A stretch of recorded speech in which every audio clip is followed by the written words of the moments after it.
दोस्तों, आप सब कैसे हैं? आशा करती हूँ आप सब लोग बहुत अच्छे होंगे। तो भैया एक गीत सुनावे चलते ही, सावन का गीत है, कजरी गीत। तो जैसे लगा कमेंट बॉक्स में ज़रूर बताइए। बदरा सोची समझी जल बरसा, सिया जी कभी जई झोपड़िया ना।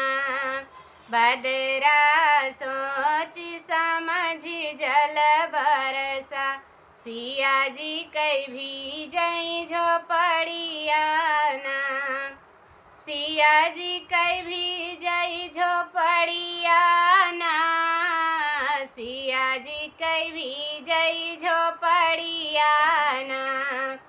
बदरा सोची समझी जल बरसा, सिया जी कभी जई झोपड़िया ना।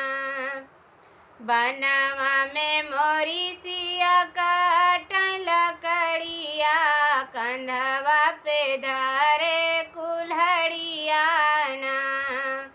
बनवा में मोरी सिया काटन लकड़िया, कंधवा पे धरे कुल्हड़िया ना। बदरा सोची समझी जल बरसा, सिया जी कभी जई झोपड़िया ना। बनवा में मोरी सिया पनिया भरई, हाथवा ले घायलवा ना।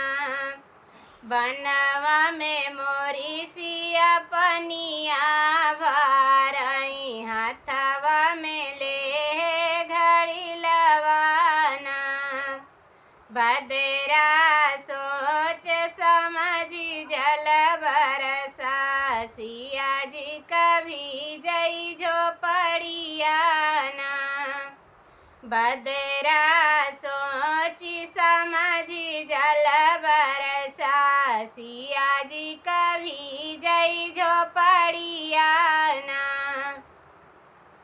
बनवा में मोरी सिया चकिया चलावाई, गोदिया में लौकुस ललनवा ना।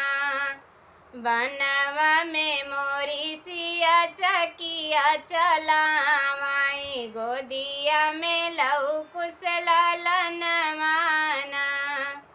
बदरा सोची समझी जल बरसा, सिया जी कभी जई झोपड़िया ना। बदरा सोची समझी जल बरसा, सिया